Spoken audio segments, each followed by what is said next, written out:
The United States is decimating the radical Iranian regime's military in a way the world has never seen before.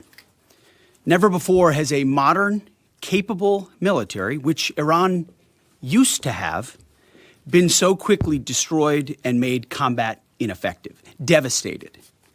We said it would not be a fair fight, and it has not been. As I stated during our first press conference on day 2, that was 10 short days ago, the combination of the world's two most powerful air forces is unprecedented and unbeatable. Between our Air Force and that of the Israelis, over 15,000 enemy targets have been struck. That's well over 1,000 a day. No other combination of countries in the world can do that. So today, as we speak, we fly over the top of Iran and Tehran. Fighters and bombers all day, picking targets as they choose. As our intelligence gets better and better and more refined. Looking up, the IRGC and Iranian regime sees only two things on the side of aircraft: the stars and stripes and the Star of David. The evil regime's worst nightmare. Iran has no air defenses. Iran has no air force. Iran has no navy. Their missiles, their missile launchers and drones being destroyed or shot out of the sky. Their missile volume is down 90%. Their one-way attack drones yesterday, down 95%. And as the world is seeing, they are exercising sheer desperation in the Straits of Hormuz. Something we're dealing with, we have been dealing with it, and don't need to worry about it. We're on plan to defeat, destroy, disable all of their meaningful military capabilities at a pace the world has never seen before. But it's not just that Iran doesn't have a functioning air force, or that their entire navy is at the bottom of the Persian Gulf, or their missile force is shrinking daily. Even more importantly, they also don't have the ability to build more. That's the most important component I'd like to emphasize today. Soon and very soon, all of Iran's defense companies will be destroyed. For example, as of 2 days ago, Iran's entire ballistic missile production capacity, every company that builds every component of those missiles, has been functionally defeated, destroyed. Buildings, complexes, and factory lines all across Iran destroyed. So we're shooting down and destroying what missiles they still have in stock, but more importantly, ensuring that they have no ability to make more. Their production lines, their military plants, their defense innovation centers defeated. Iran's leadership is in no better shape. Desperate and hiding, they've gone underground, cowering. That's what rats do. We know the new so-called not-so-supreme leader is wounded and likely disfigured. He put out a statement yesterday, a weak one, actually, but there was no voice and there was no video. It was a written statement. He called for unity. Apparently killing tens of thousands of protesters is his kind of unity. Iran has plenty of cameras and plenty of voice recorders. Why a written statement? I think you know why. His father, dead. He's scared, he's injured, he's on the run, and he lacks legitimacy. It's a mess for them. Who's in charge? Iran may not even know. With every passing hour, we know, and we know they know, that the military capabilities of their evil regime are crumbling. They can barely communicate, let alone coordinate. They're confused, and we know it. Our response? We will keep pressing. We will keep pushing, keep advancing. No quarter, no mercy for our enemies. Yet some in this crew, in the press, just can't stop. Allow me to make a few suggestions. People look up at the TV and they see banners, they see headlines. I used to be in that business, and I know that everything is written intentionally. For example, a banner or a headline, Mideast war intensifies, splashing on the screen the last couple of days, alongside visuals of civilian or energy targets that Iran has hit, because that's what they do. What should the banner read instead? How about Iran increasingly desperate, because they are. They know it, and so do you, if it can be admitted. Or more fake news from CNN. Reports that the Trump administration underestimated the Iran war's impact on the Strait of Hormuz. Patently ridiculous, of course. For decades, Iran has threatened shipping in the Strait of Hormuz. This is always what they do, hold the strait hostage. CNN doesn't think we thought of that. It's a fundamentally unserious report. The sooner David Ellison takes over that network, the better. Another example of a fake headline that I saw yesterday: war widening. Here's a real headline for you for an actual patriotic press. How about Iran shrinking, going underground? You see, Iran's leaders are hiding in bunkers and moving into civilian areas. The only thing that is widening is our advantage. Not to mention our Gulf partners stepping up even more, now going on the offense, and have always been with us on the defense with collective and integrated air defenses. Our will, it is unshakable. Our options, maximized, and our capabilities still building. We're going up, they're going down. As I said from the start, President Trump holds the cards. He'll determine the pace, the tempo, and the timing of this conflict. His hand firmly on the wheel, as well as on the throttle setting. America first, peace through strength in action. From day one, as our nation expects and the president demands, our warriors have fought with lethality, precision, and rapid innovation. In fact, today will be, yet again, the highest volume of strikes that America has put over the skies of Iran and Tehran. The number of sorties and number of bomber pulses, the highest yet, ramping up and only up. And quantity has a quality of its own as we continue to ramp up. Every tool of AI, of cyber, of space, EW, counter-UAS, you name it, we're employing it. Blinding, confusing, and deceiving our enemy. Because we know who the good guys are here. And the American people do too. And that makes my job simple. I serve God, the troops, the country, the Constitution, and the President of the United States, and answer only to those. All in service of victory on the battlefield and the military objectives that we've laid out from day one. Defeat the missiles, missile launchers, and defense industrial base, which I laid out today. Defeat the Navy and deny Iran the ability to have a nuclear weapon. Clear, decisive, achievable. And Admiral Cooper knows, the CENTCOM commander who we spent a couple of hours with last night, that in pursuit of those objectives, we have his back in every way. His commanders know that, and so do the troops in harm's way. Admiral Cooper gets what he needs, the assets, the authorities, the munitions, you name it. We will stop at nothing to win. War is hell. War is chaos. And as we saw yesterday with the tragic crash of our KC-135 tanker, bad things can happen. American heroes, all of them. And as I have with all of them, as we have, we will greet those heroes at Dover, and their sacrifice will only recommit us to the resolve of this mission. But war in this context and in pursuit of peace is necessary, which is why each day on bended knee we continue to appeal to heaven, to Almighty God's providence, to watch over and give special skill and confidence to our leaders and to our warriors. To those warriors who this nation prays for every single day, I hear from all of you out there who pray for them every day. Stay on bended knee and pray for them. I continue to say to them, Godspeed. May the Lord bless you and keep going. Mr. Chairman, over to you. Thank you, Mr. Secretary. Secretary Hegseth and General Kane, a press conference from Washington. Before I start with an update, I also want to address the tragic loss of our KC-135 refueling aircraft yesterday. The incident occurred over friendly territory in western Iraq while the crew was on a combat mission, and again was not the result, as CENTCOM has said, was not the result of hostile or friendly fire. We're still treating this as an active rescue and recovery operation. As CENTCOM announced this morning, 4 airmen have been recovered, and the Air Force and U.S. Central Command will provide updates as information becomes available. Please keep these brave airmen, their families, friends, and units in your thoughts in the coming hours and days. Our service members make an incredible sacrifice to go forward and do the things that the nation asks of them.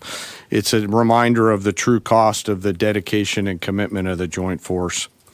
We're also aware of a fire on board the USS Gerald R. Ford. We're thinking about the crew there who are injured in the fire. We believe and hope that everyone will be okay, and we're grateful for that. And for any further questions on that, we'd refer you to NAVCENT or to the Navy. This morning, we enter the 13th day of Operation Epic Fury, and we continue to make progress towards our military objectives. As the Secretary said, today will be our heaviest day of kinetic fires across the operating area. CENTCOM continues to attack ballistic missile and drone capabilities so that they are no longer a threat to U.S. forces, our bases, or our partners. They're continuing to destroy the Iranian Navy to ensure freedom of navigation, and this means going after Iran's mine-laying capability and destroying their ability to attack commercial vessels. And we're targeting their defense industrial base so they cannot rebuild the capabilities that can harm America's interests or our partners in the future. As Admiral Cooper said in his update on Wednesday, Iranian combat power continues to decline as a result of the continued strikes, as the Secretary talked about. We've attacked over 6,000 targets, and our strike packages continue to launch every hour, and we've maintained an unprecedented number of sorties up overhead of Iran. CENTCOM is now persistently over the enemy, and a result, we've seen a reduction in missile and one-way attack fires, as the Secretary said. In less than 2 weeks, we've rendered the Iranian Navy combat ineffective and continue to attack naval vessels, including all of their Soleimani-class warships, which were armed with anti-ship missiles and anti-aircraft weapons. We've made progress, but Iran still has the capability to harm friendly forces and commercial shipping, and our work on this effort continues. But I want to make something clear. The only thing preventing commercial traffic and flow through the Straits right now, which there is some through the Straits, is Iran. They are the belligerents here holding the Straits closed, although there is some traffic moving through there. We've made it a priority to target Iran's mine-laying enterprise, their mine layers, the naval bases and depots, in addition to the missiles that could influence the Straits. And CENTCOM continues to attack those efforts. And we continue to make progress on the industrial base to include factories, weapons, warehouses that are stored in, and we will continue to do so in the coming days, especially today. Now, as I often do, I want to share a little bit about our incredible joint force. Today, I'm going to talk about our incredible artillery force comprised of American soldiers and Marines who've been sinking ships, destroying depots, and launching Army tactical missile systems, or ATACMS, precision strike missiles, or PrSMs, and high-mobility rocket systems, or HIMARS. From outside Iran, our Army and Marine artillerymen are hitting sites that Iran relies on to project power beyond their borders and protect our deployed.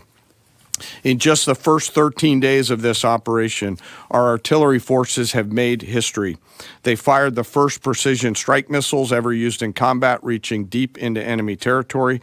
They've used Army ATACMS to sink multiple ships, including a submarine, and they've done all of this with the precision and determination that comes from relentless training and trust in each other and in their weapon systems. Yesterday, I had the incredible honor and privilege of speaking with some of our young soldiers from the 3rd Battalion, 27th Field Artillery Regiment out of Fort Bragg, North Carolina, the unit and the crew that fired the first precision strike missiles. The soldiers I met came from all over this great country: New York, Texas, Delaware, California. One had been in the Army only 6 months and been in the unit for 2 months and was already deployed. He was the youngest at 20, but you would not know it from the way that they talked about their mission. The others were 22 and 28 years old. They spoke with the sense of calm pride, purpose, and clarity that tells you clearly they understand the weight of what they're doing and the people who depend on them. I asked them to walk me through a fire mission. I asked not just what they do, but what they feel, especially those first crew members on this particular mission. These soldiers basically live in these vehicles behind us. The cab, very tight, 2 folks sit next to each other with the crew commander behind them. It's jammed inside there with their personal weapons and kit. And they sit and wait for a fire mission. And when that fire mission comes, they close the armored doors and begin to program the systems. They then throw 3 simple toggle switches, and 10 to 15 feet behind them, a rocket motor ignites, and the round is headed downrange to do the nation's work.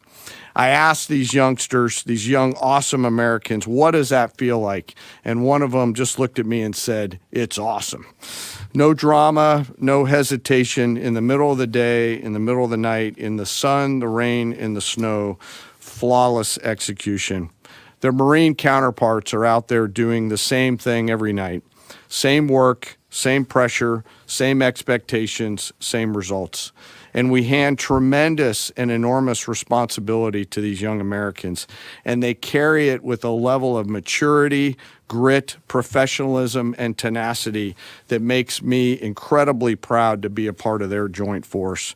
Their parents and families would and should be incredibly proud, and their leaders and I trust them to do the deeds that they must do in difficult circumstances every single time. I also want to touch today I want to touch for a moment today on their leadership. These young Americans are led by extraordinary young leaders out at the tactical edge. Yesterday, the battery commander and her NCO were there with this crew on the same video screen. The 2 of them hardly said a word. They didn't have to. In their eyes, and in particular the commander's eyes, you could see the quiet trust and confidence she had in these soldiers and the rest of their battery. It came through loud and clear, and we appreciate their leadership. When I asked these soldiers yesterday, what is it that you need from the Secretary and I, they looked at each other, paused for a moment, and looked back at me and said, "More rounds, sir." It was awesome. So thank you to those soldiers and Marines out on the firing line supporting our mission, and thank you to their families. Our joint force will continue today to deliver dynamic fires against the enemy from the land, sea, and air. We remain deeply grateful for their service, and for the 3rd time today, I'll mention that today will be our busiest day. This mission remains complex, dangerous, and difficult, and every service member has a family waiting for them to return home. And I want to thank all of the families today who are supporting their deployed forces and those doing the work here in the States. On a personal note today, I also want to thank the joint staff and the team that I have the pleasure of working with, some of them right here in this room. They are working 24 hours a day to deliver the options that we must to the Secretary and to the President. Today, as I close, I ask that we remember our fallen and those participating in the recovery operations to bring home our lost KC-135 crew, that we keep those service members and their families in their thoughts and prayers. Those are very, very, very tough days when that knock comes on the door for people on both sides of the door. Again, thank you to our deployed, thank you to our fallen, and to their families, and to the joint force. And with that, I'll turn it back to you, sir. General Kane in Washington at the Pentagon, Ardera Doyle in Dublin with the headlines. The Secretary of Defense says Iran's new supreme leader is wounded. The Iranian supreme leader is wounded, likely disfigured, the United States says. The questions and answers at the Pentagon. Adversaries. So I'll take it and chime in, Mr. Chairman, if you'd like it all. I want to emphasize what the chairman said about that. The only thing prohibiting transit in the Straits right now is Iran shooting at shipping. It is open for transit should Iran not do that. Now, there's a reason why we chose, as one of our primary objectives, destroy the Navy. We understood the ability to interdict shipping is something Iran has done for 40 years. It's key terrain. They've used it as leverage. The world is seeing what they'll do to fight back in that context. And so we've heard them talk about taking various measures, and we're planning for all of them. So we have a plan for every option here. We're working with our interagency partners, and that's not a strait we're going to allow to remain contested or with a lack of flow of commercial goods. So we're aware of that. We're laser focused on our military objectives, but also want to make sure our partners across this government understand we're working with you to make sure that energy flows. And that's an important part.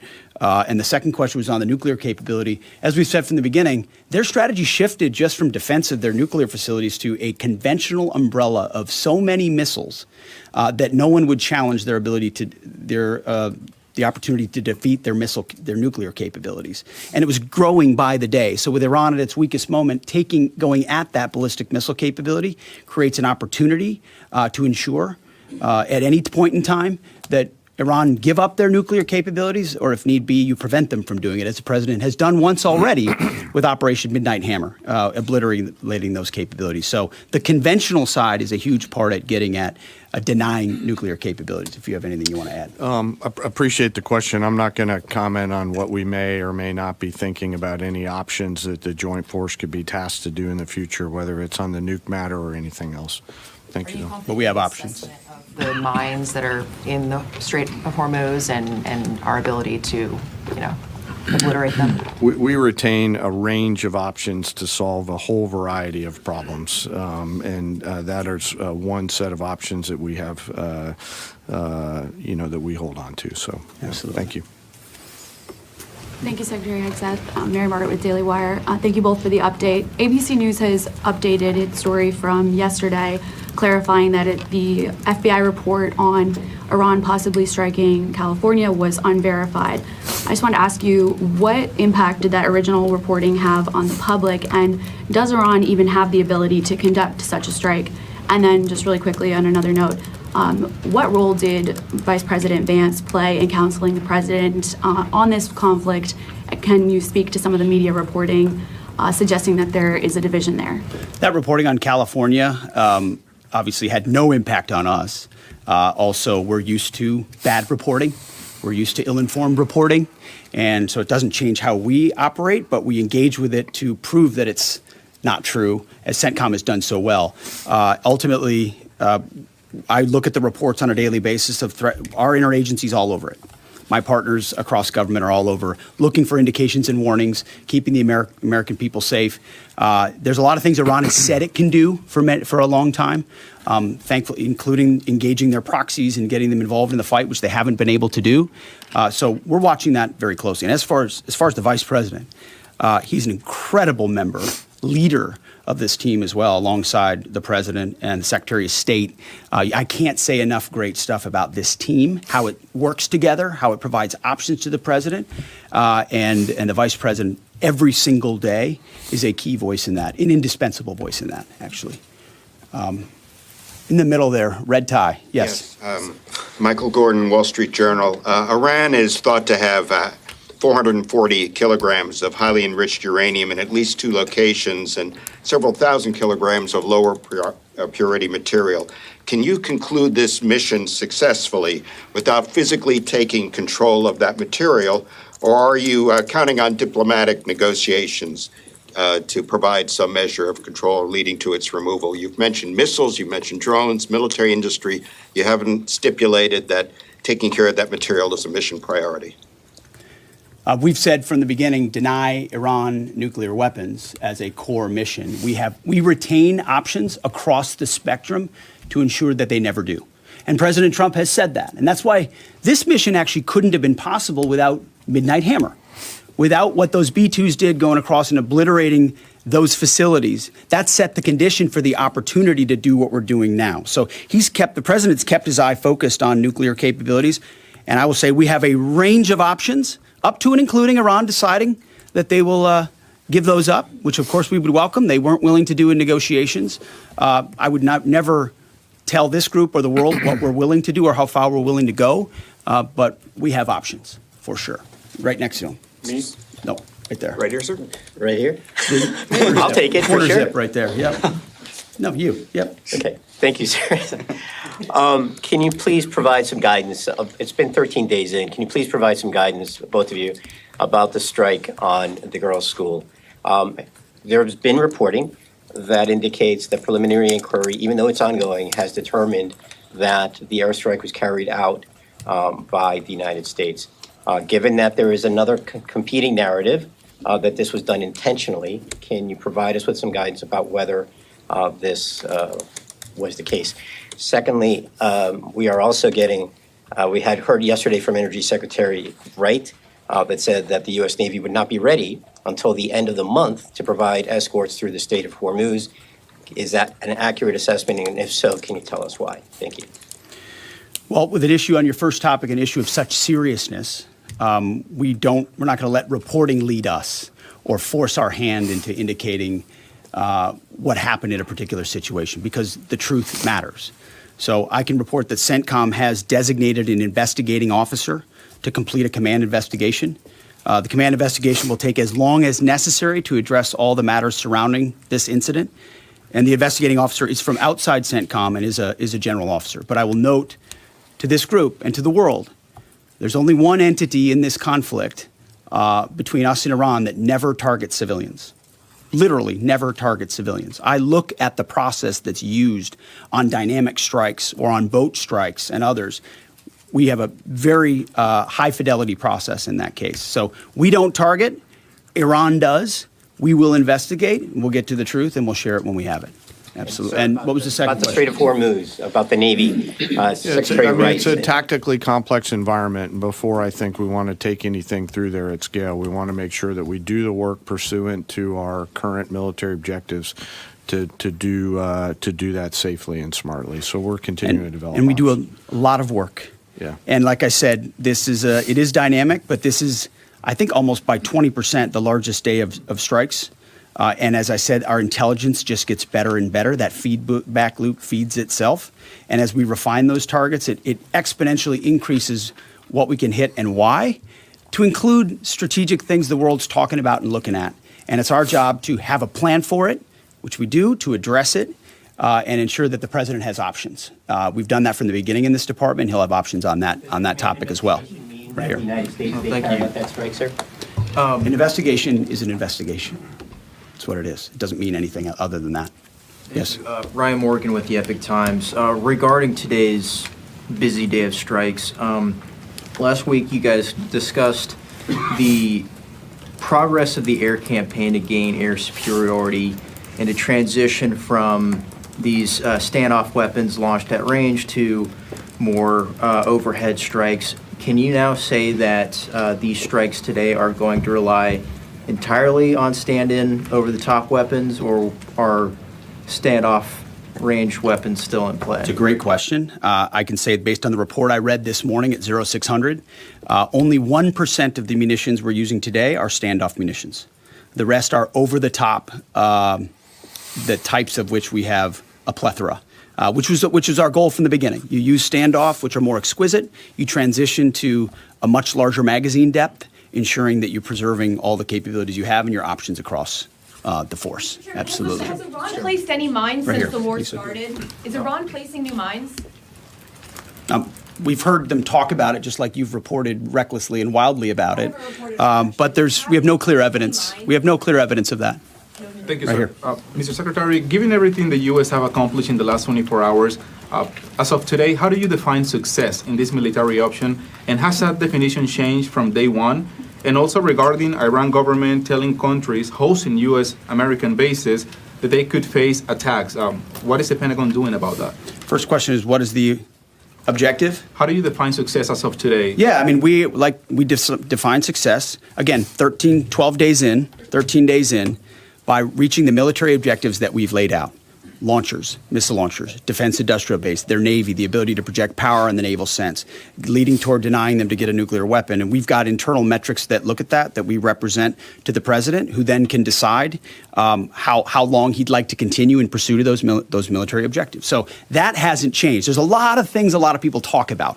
What they want us to do, or what we should do, or what we should stay focused on. And again, I've addressed this before, and I think it's worth saying again, mission creep, or expansive missions, or prolonged timelines, or democracy building, or nation building, you name it, has not been part of what President Trump wants us to be involved in. We're solving for something here, this particular mission set, but also recognizing this country's conditioned to previous leaders, whether it's George W. Bush or Barack Obama or Joe Biden, who had these expansive, nebulous mission sets that kept changing all the time. So the timeline kept moving, and we kept pouring more troops in and on the ground. And then pretty soon everyone wonders, like I did in Afghanistan in 2012, what's our mission here?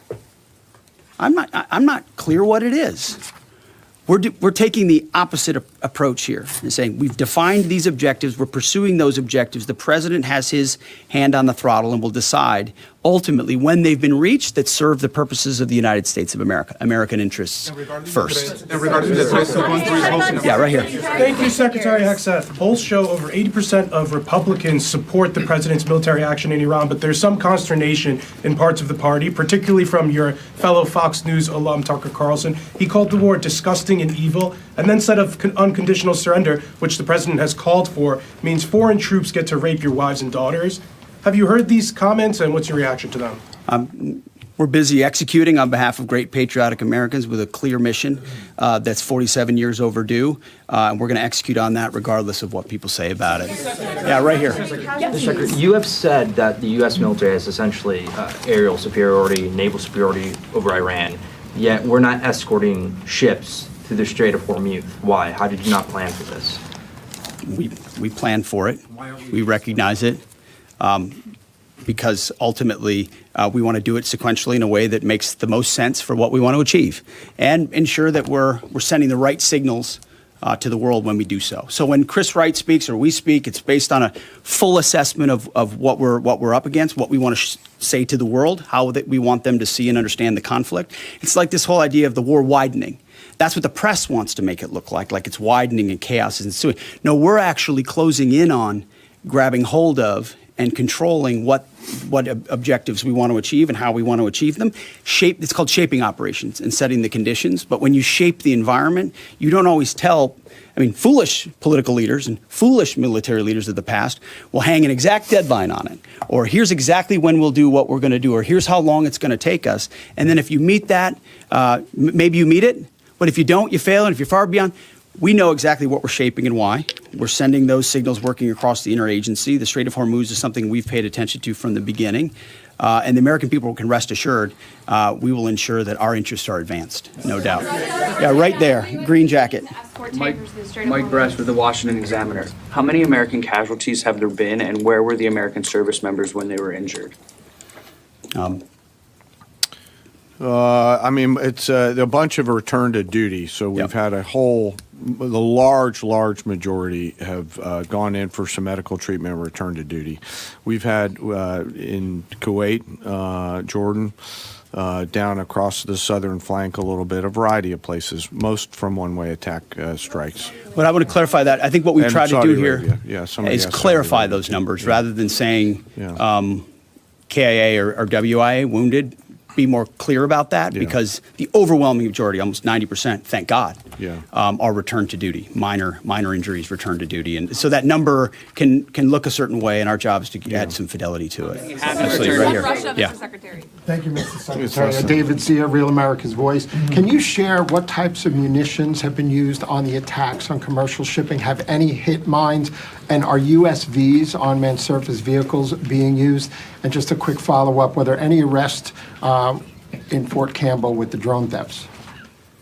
I'm not familiar with the Fort Campbell thing. The strikes that Iran has taken on shipping up north in the vicinity of Kuwait have been, I believe, from surface-to-surface missiles up there. We've not seen any USV activity out of Iran that we've seen in the Gulf at this point. Nor have any ships hit mines or anything. Yeah, there's like been that. no. It's still flowing through the There's strait. been no strikes that we. One more time, right here. Thank you so much. Heather Mullins, Lindell TV. My first question is, President Trump is set to meet with Xi Jinping in a couple of weeks. How much support, if any, has China been given the Iranian regime? And then the second question, I know President Trump calling for an unconditional surrender from Iran. Given that the U.S. is working in partnership with Israel on this whole operation, is Iran expected to meet demands of both countries or just the U.S., and what are those demands? Well, we're proud to partner with the incredible capabilities the Israelis have, but our objectives are our objectives. And so when those are met, as we meet those, we'll set the tempo of when those are met. What was the first question? He's meeting with Xi Jinping Oh, in a yeah. couple The president weeks. has a What's China's role in all of a it? historic relationship with President Xi. They look forward to having a dynamic conversation. Two powers. President Trump ultimately has established terms of that relationship which advance the United States of America, and that meeting will continue to ensure we advance that. That's all I've got. Thank you very much. Appreciate it.